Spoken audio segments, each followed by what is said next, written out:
The Gospel was Matthew's account of the Annunciation to Joseph.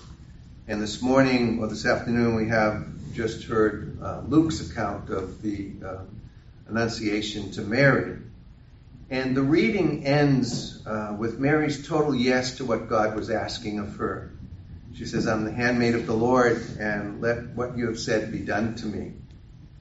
She's been greatly blessed, I think, and she responds very generously. She responds with her whole life to the blessing that she's received.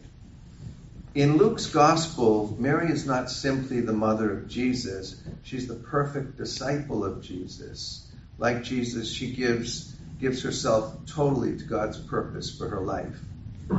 In the Gospel reading today and in the opening chapters of Luke's Gospel, suggests that she kind of struggled to discern and to come to terms with what God was asking for in her life.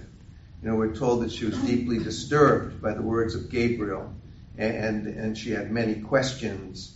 At the birth of Jesus, then she was also puzzled with the words of the shepherds.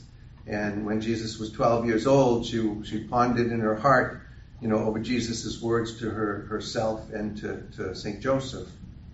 And she pondered over all these words so that she could understand them, in order to understand what God was asking of her.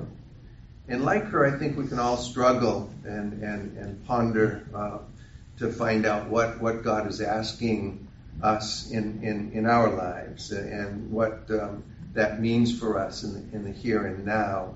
And so we try to give ourselves over to what God is asking of us, even in the middle, I think, the midst of all our questions.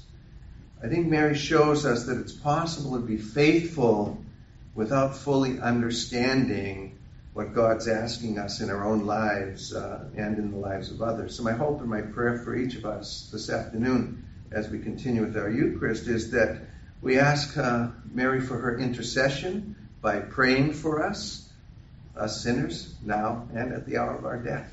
Amen. Amen.